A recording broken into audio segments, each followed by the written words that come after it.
good afternoon. I hope you had a nice lunch and I will be able to keep you awake after the lunch. And I have a brilliant engineer on my team here with me. Myself, Abhijeet, Dhumal. I'm a software engineer in RHELAI, recently joined OpenShift AI team, and I'm mostly working in the Qflow training team. And yeah. Thank you so much. So let's start with the agenda. Next slide, please. Okay. So today we're going to set the stage about the background, like why we are talking about these two particular technologies and its fusion. We will also cover a very high-level introduction of these technologies, which is Open Data Hub and InstructLab. We'll show the infusion of them, the demo of both of them. So at the end, we'll take the questions as if some time left. Lady over there is keeping the watch of it. So thank you so much. Moving ahead. Okay. So as I told you, why I want to share with you why we picked up this topic.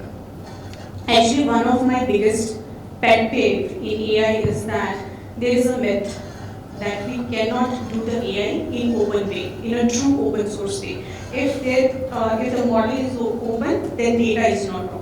If the data is open on which it is being trained, then those fine-tuning or the training techniques, they are not quite open. But here at Red Hat, with the AI communities, we are trying to challenge that myth. We are continuously trying to contribute to the open source models. Like last year only, we open sourced the Granite model family, and we are adding more models to that list. And then we are also providing the simple ways and open source tools under ilab umbrella, where you can simply fine tune and train the models. And a step further ahead, we are building a platform, a strong platform, Open Data Hub, where you can train your models, which are open source, without having a lot of knowledge or background of the data science. Okay, so that is exactly why we are talking about this topic here today. So here, as you see, there are major two challenges when it comes to artificial intelligence and training your model. The one is simplicity. People think that AI is very complex, right? Where to start, when to start. A lot of knowledge overload is happening over there. What to read and what not. So ilab there is one of the tools which Red Hat is providing and open source and the community around it, which addresses the exact same challenge, right? The second, the biggest challenge is about having the compute node, that is scalability. When there are big data sets, big model, it becomes more and more complex that how we should train it. Okay, we need a lot of GPUs, we need a lot of compute nodes. So to address that challenge, we are building a platform, Open Data Hub, which is again open source. Next slide. So we will dig into these two major technologies a little bit deeper, not very deep into it because of the time limit and capacity. The first one is the InstructLab. We'll try to understand it by classifying the InstructLab in 4 high-level steps. The first one is the data building. So we all know these models which we use today in any application, they are being trained on some data sets, right? But any model which is trained, maybe that is not of your particular use. You want to use it in a very particular way, maybe in your banking system, maybe in the medical systems, or whatever. Okay, for that, what you can do is, you can write a simple taxonomy or skill set file with 5 or 10 question answered YML file format. That is the first step. You prepare your own data set. Okay, and then the model, with a very simple command, it will generate the synthetic data out of that data file which you have generated. What is the synthetic data? For example, you feed a dog's picture. This is dog and this is the name of the animal, and you label it and feed it to the model. Now, whenever model will see a dog's picture, it will tell you that this is dog. But that's not the only thing which the model will get trained onto.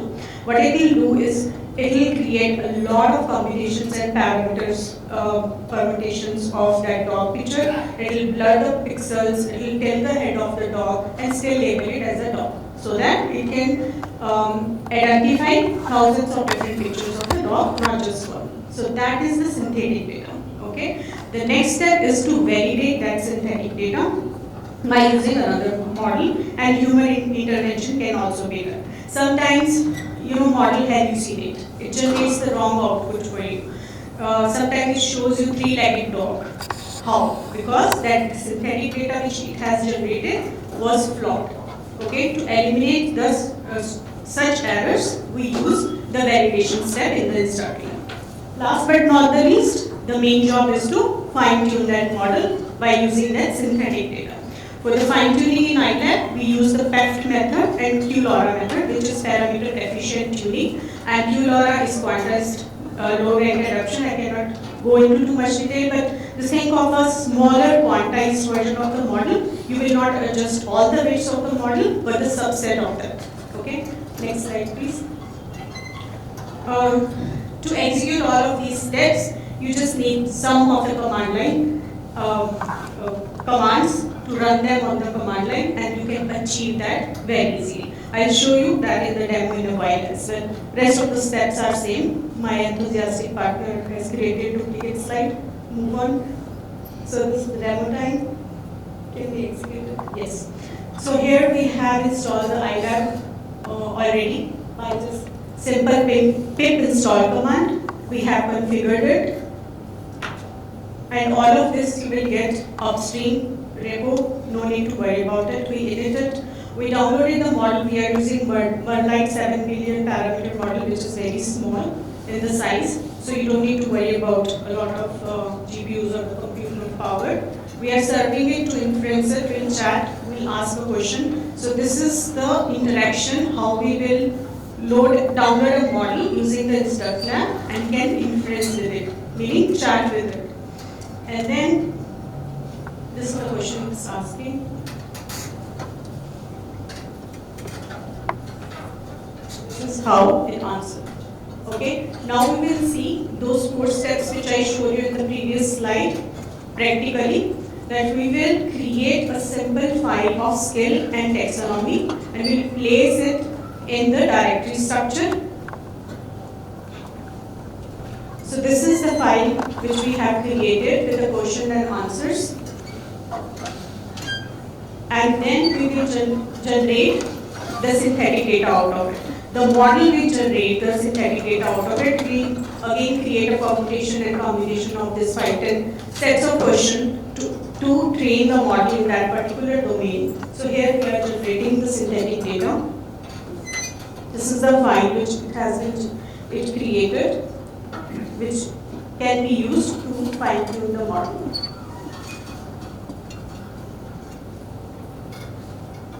You can see that it's using the same tensors over here, and we are using the LoRa method to fine-tune it. I try to highlight it, but I think it's very fast.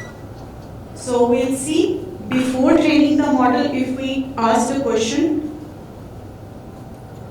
this is what was the answer, which is okay but not very accurate. And we will try to inference it after training the model. You will see the answer is more accurate and according to the data you have fed to the model. You can compare the answers and clearly see the difference between the model which was not fine-tuned and the model which is fine-tuned. So we have executed all 4 steps. Any questions so far, anybody? Yeah, please go ahead. That is clearly a setup, right? Okay. I have a small question.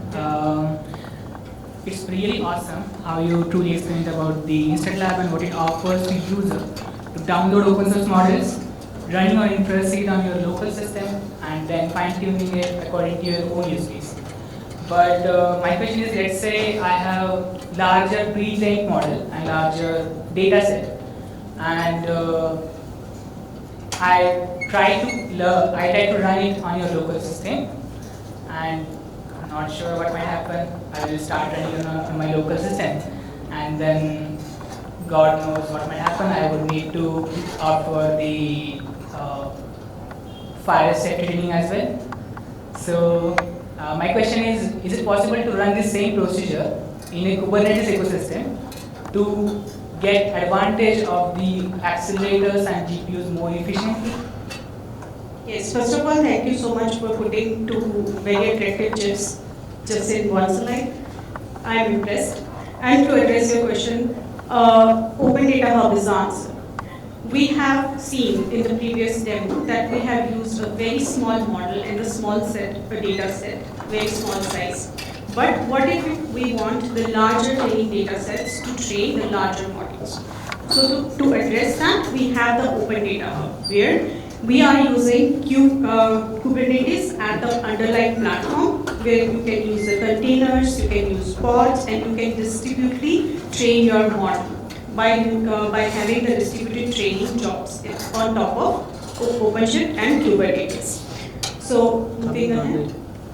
So you see here, if you have that, so Red Hat OpenShift AI is the downstream of Open Data Hub. It not only provides you the abilities to fine-tune your model or train your model, but also gives you a lot of different methods which you can choose according to your scenario. For example, Kubeflow training operator, you can use that to train your model or fine-tune your model. You can use the ray train, and you can use the multi-GPU and multi-node scenario as well to distribute the workloads and the jobs to train your model. So a model will get trained on a large data set, and even now the models can also be shredded between different nodes to actually distribute these workloads. Okay, so that is what you can do by using the Red Hat OpenShift AI. Now I would like to hand it over to Abhijeet, who will show you how we integrated the ilab and Open Data Hub capabilities together at one single platform. Over to you. Thank you, Amita, for handing over the live bomb. Okay, let me start with the InstructLab demo, where I will be totally focusing on the OpenShift and Open Data Hub and what it offers to run our workload in the Kubernetes ecosystem, where we will start with the model fine-tuning workflow, which is based on the InstructLab workflow, and then how it offers to run the same workload in the Kubernetes compatible ecosystem. And in the end, we will start with the evaluation. So firstly, let's start with the architecture workflow. Like if you see from right to left, firstly, as an input, we will prepare a tar archive. Here, in this whole process, our main agenda will be to run the standalone script. Standalone script is prepared for simulating the InstructLab workflow in the Kubernetes ecosystem, where first of all we will create an input data which we have stored in the S3 bucket. First is the tar archive consisting the base LLM model, where here I will be using Granite model, the synthetic data generated through RHELAI, the InstructLab, and the taxonomy data. Taxonomy is just a tree structured novel based file system where we can embed our training data where it suits the most. Like it has the foundational skills, the taxonomy, the knowledge, and the tree structure format where we need to embed the data where it suits the most. Then we have a judge model. We will use a Mistral model to judge our model in the end of the training phase, and as an outcome, we will get the output model stored in the S3 bucket again. Okay, so let's start with the Kubernetes workflow, where first we will start with running the standalone script using Kubernetes pod. We will use the RHELAI image there, the Jupyter notebook image. Here, first of all, it will start with verifying the SDG generated data by pre-processing it, and then we'll start the training phase.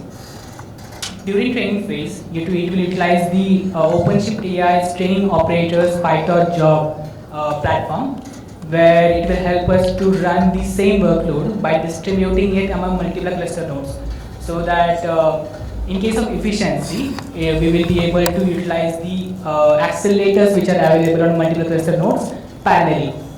And in this process, the persistent volume storage that we will be using will have the read-write many access, so that multiple processes can read and write the data into the same storage at the same time during parallel processing in case of reading or writing the training data and storing it in storing the checkpoints. And after that, we will start with the evaluation phase, where we will start with the multi-run evaluation, then final evaluation, and output data will be stored as output model will be stored as outcome in S3 bucket. Again, we will discuss about this further in the demo. So let's start with the demo. Here I have an OpenShift cluster, where first of all we will ensure we have the OpenShift AI operator. In this demo, we will be mostly focusing on OpenShift and what are the integrations which helps us to enable this, to execute this. Firstly, we will enable the training operator in the OpenShift AI, and nextly, we will enable the NVIDIA GPU operator and node feature discovery operator, which will help us to detect and utilize the GPUs available in our cluster, and the serverless, which will help us to expose the model inference after deployment to the publicly hosted server, which will be accessible publicly outside the cluster environment. And the compute resource we will be using is NVIDIA A100 GPUs, the A2 Ultra GPU, which has 4 nodes. Here, I am using a service account to enclose this whole process, where I will allow only the set of permissions which are required. So firstly, I created a service account, and using which I'm using a cluster role which has the set of permissions to execute this whole workflow in, and we will use the cluster role binding to bind these permissions to my service account. This way we will enclose this whole process to allow only the required permissions. Here I'm using the input data. I created a tar archive consisting the SDG generated data, the model to be trained, the Granite model, and the taxonomy directory. And this we will store in the S3 bucket.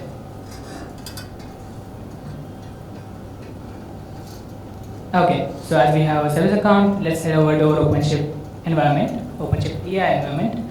Here I have a data science project. So I will start with the data connection, where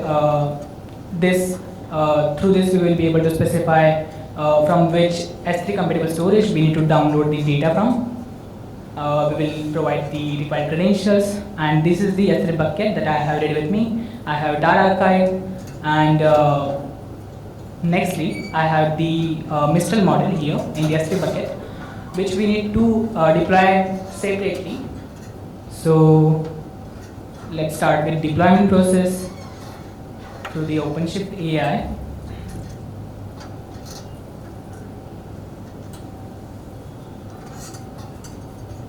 Okay, so these are the set of files, the sentences which you can download from the Hugging Face and store it in S3 bucket. And during deployment, you can specify the serving runtime. So in this case, I'm using the VLM serving runtime, the model framework, which is the VLM, and the model server size and the number of accelerators according to your model use case, the requirement, and the service account which we created previously to allow it to communicate securely with the exposed environment. And here I am specifying the S3 bucket data connection to download the data from. Okay, so as we have data connection created, we will start with deploying the model. Here I have deployed a model, and here it is downloaded data set from the S3 bucket. And as you can see, we have the publicly exposed endpoint which is created. Let's see how it works. I use the API key to connect with it, and I'm trying to connect with to inference, to chat with inference using the curl command. I asked him a job, and you can read if it is funny or not. But if it is not, then you can definitely fine tune it using InstructLab. Okay, so as a next step, as an prerequisite, we will create a secret consisting the judge model credentials, the API key, the secret key, the endpoint to connect with, and we will also add the extra credentials to add the CA cert path for the secure communication. And we'll create one more secret to specify the credentials for the S3 bucket. And I'm using standalone script config map. So I'm creating a config map with a standalone script embedded. And that's it about the prerequisite.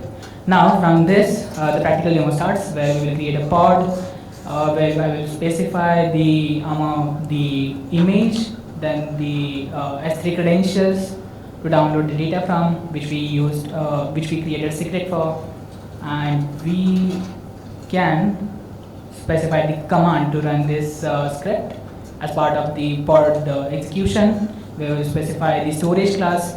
Here I am using the NFS storage class, which allows read, write, mini access for my storage. Then the judge service serving credentials, the secret data, and the number of GPUs required per node using mproc per node. And that's it about this process. Now as we start running it, it will take care of setting up all the prerequisites and the overall environment for the training. It will firstly start with the creating job for data download, where it will download the tag archive data from the S3 bucket. And further, as data gets downloaded, as you can see here is the persistent volume created by the standalone script, which has read, write, mini access. And as this downloading gets completed, yeah, as you can see, this is downloaded. And it has started another step, which is the training phase 1, where it will run the set of iterations, the number of epochs to run this, to train this model with the SDG data, and it will by default use the 7 number of epochs. And after that, it will create another PyTorch job for the training phase 2, where it will run the number of epochs, the 10 by default. And here, as training progresses, it will store the number of checkpoints. Checkpoint is just a snapshot of model, where it will store the state of that model at each and every step of the training to evaluate it after the training during evaluation phase. And after this training, it will start with the evaluation phase, where it will start with the eval MTBench job, which will help us to run the evaluation using the multi-turn benchmark evaluation, which will just use the judge model deployed by reviewing the set of questions and the answers given by the model. Then for each and every model, there is a score which will averaged out for getting the best model out of it. As this eval MTBench job gets completed, it will store the best model and the best score for it. And as the next step, it will run the eval final job to execute the full-scale evaluation using eval MTBench and MMLU branch training.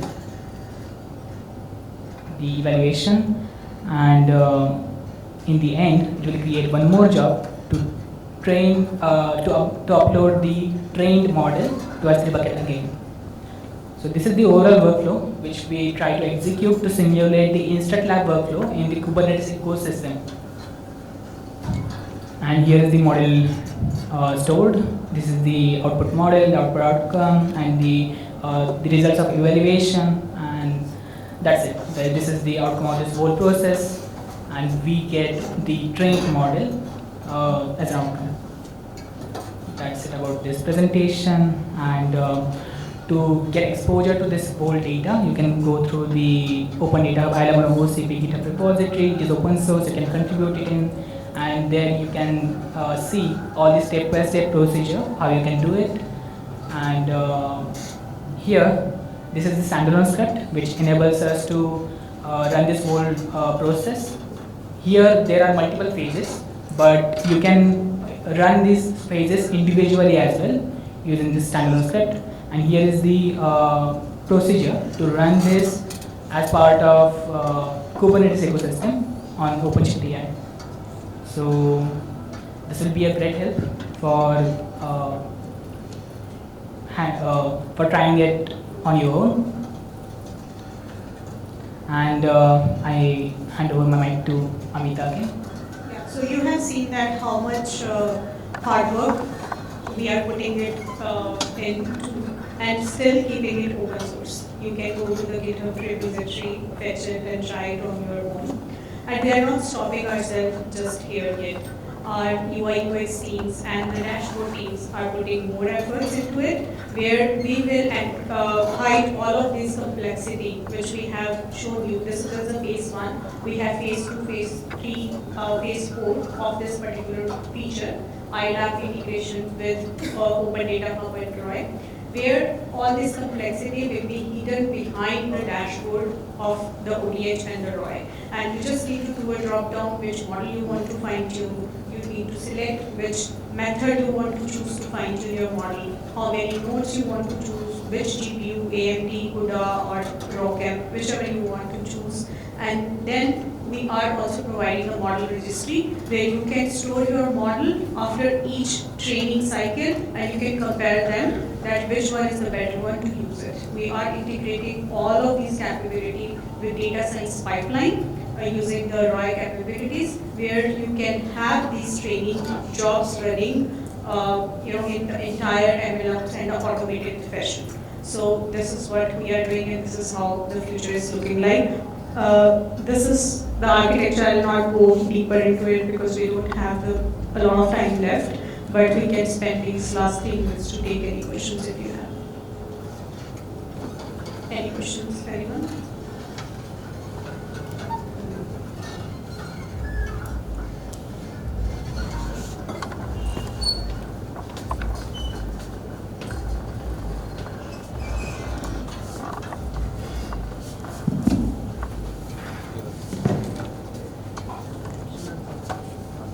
Yeah, thank you.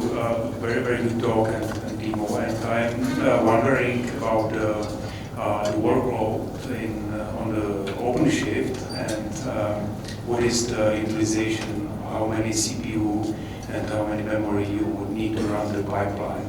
Like I'm not interested in AI, so NVIDIA and all those GPU things, but running the pipeline. What was needed? I saw some 6 gigs of memory or something. So can you maybe put some details on that? Thank you. So as we demonstrated, if you have this smaller size of data sets and smaller size of model, and if you want to do the experimental kind of fine-tuning and training, you can use the ilab and 1/7B model, stuff like that. So that is exactly we have created to bear the low level of workloads and experimental level of it. But if you want to take it further at the production level workload, where you need to train your model on the vast variety of data set to produce some meaningful output for you. For that, you have to do it in a distributed fashion and need to utilize the GPUs, right? And for that, you can use the Kubernetes and OpenShift AI for that. And in your demo, how much utilization you needed?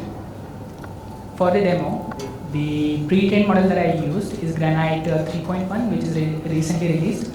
And the version I used is the 8 billion parameters based model. And for this, I used A2 Ultra GPU, which has 4 NVIDIA 800 GPUs. So as you can see, the compute resource is always a constraint, right? So here, InstructLab and the overall workflow and the PyTorch, the training operator, enables you to run the distributed training, so that on each and every cluster node, whichever GPUs you have, the accelerators you have, you will be able to utilize it parallelly for the parallel execution, and you won't need any separate node which has humongous compute resource. So that is what it offers. Thank you. And you also have queue for the quota management. So we have the queue integrated to distribute and do the quota management for our clients. Any of you?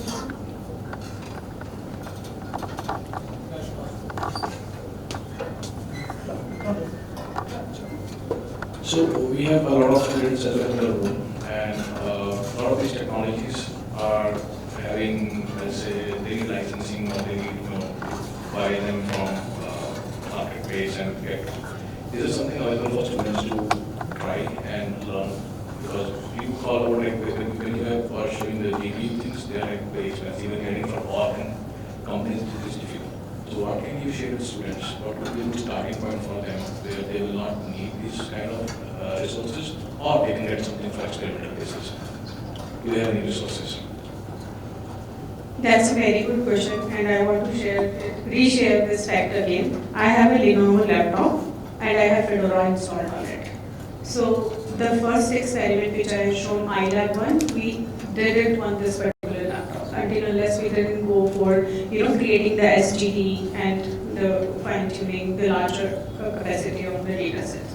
So ilab is particularly designed for the students who can do those experiments without having or purchasing the expensive GPUs. So I think that's the answer we're looking for. Others?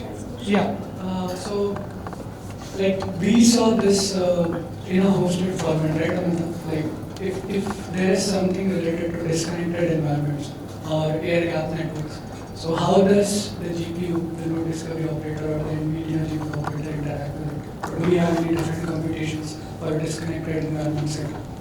So computation will remain same, but the networking and the firewalls will be different, and we have the expert in-house in the entire RHELAI team who does the disconnected testing every time for every RHELAI release. So I'll pull Abhijeet for that. As far as disconnected testing goes, you can use same OpenShift environment. You just need to do some setup configurations to create a firewall so that it won't communicate with the external world.